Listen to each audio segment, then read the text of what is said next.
नमस्कार मित्रों। सरफरोशे की तमन्ना अब हमारे दिल में है, देखना है बाजुओं में जोर कितना तिल में है।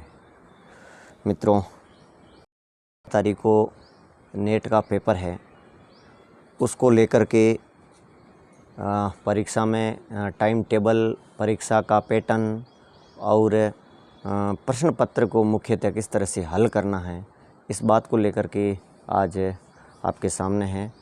तो देखो मित्रों, आपको देखना है कि जो नेट का पेपर है, समय पे आपको अपने परीक्षा केंद्र पर पहुंचना है। जो आपकी एडमिट कार्ड में केंद्र और समय का नाम लिखा हुआ है, वहां पर समय के साथ में पहुंचना है। उसके बाद में निर्धारित समय पर आपको आपके टेबल पर दोनों पेपर रख दिए जाएंगे और दोनों पेपर को किस तरह से आपको हल करना है और किस तरह से पेपर को ओएमआर सीट में भरना है, अभी आपको इसका ज्ञान होना चाहिए।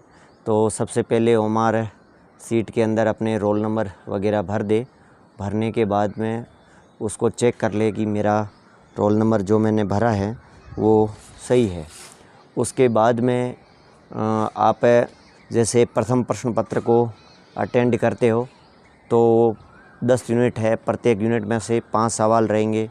5 प्रत्येक सवाल को आप आराम से पढ़ना है और उत्तर देना है। जैसे कि हर प्रश्न को आपको पढ़ते समय इस बात का ध्यान रखें कि जब तक आपको प्रश्न समझ में नहीं आए उत्तर की ओर नहीं जाना। डरना नहीं है, घबराना नहीं है इस बात से। बस आपको प्रश्न को 2 बार पढ़ना है। कहने का मतलब है, जब आप प्रश्न को 2 बार पढ़ लोगे ना, तो सही होने का जो उत्तर है उसकी एक्यूरेंसी बढ़ जाएगी।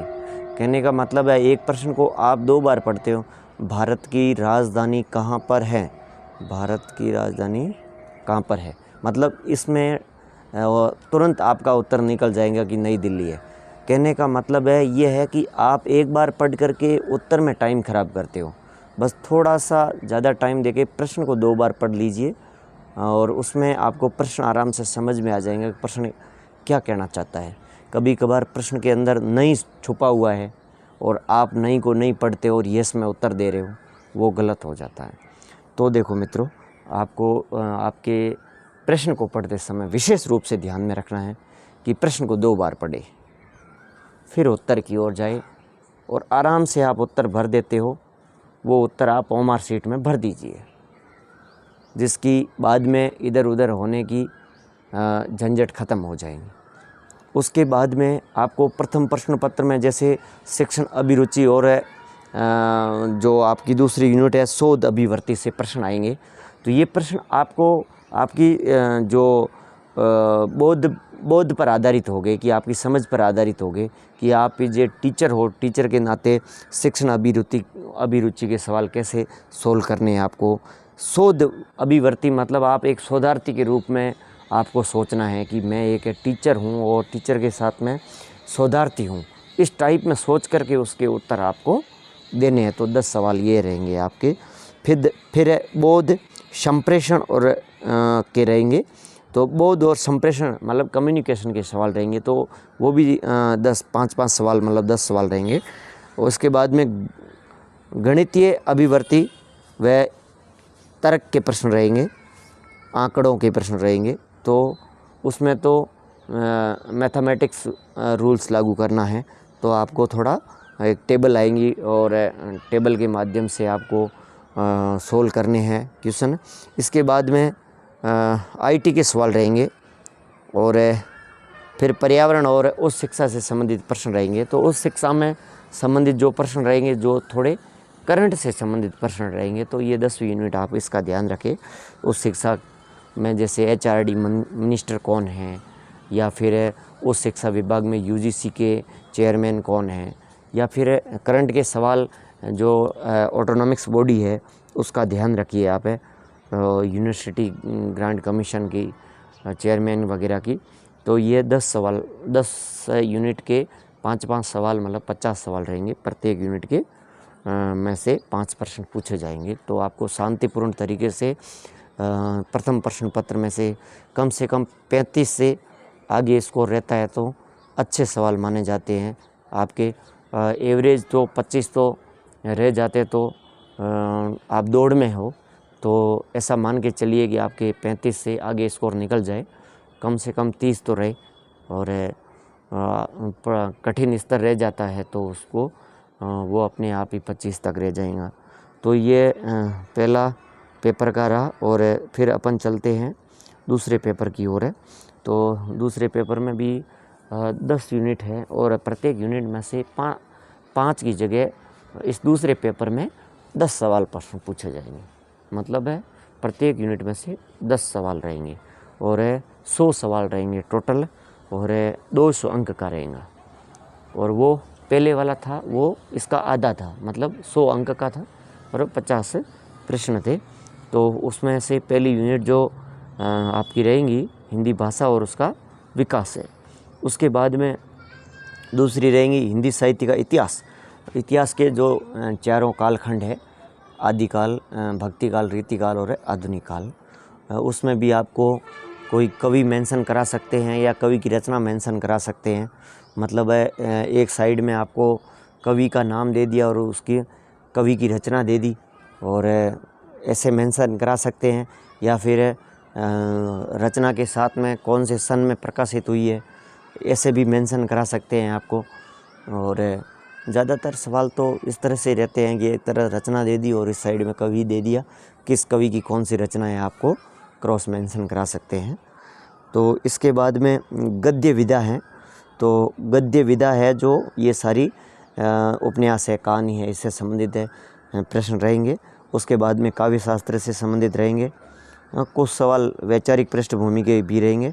फिर जो हिंदी साहित्य की रचना है उससे सवाल रह जाते हैं। अब की बार ये पिछले 1-2 भर्तियों से ये नया पैटर्न जोड़ा गया है कि हिंदी की पर्सनल रचना लगा दी गई है।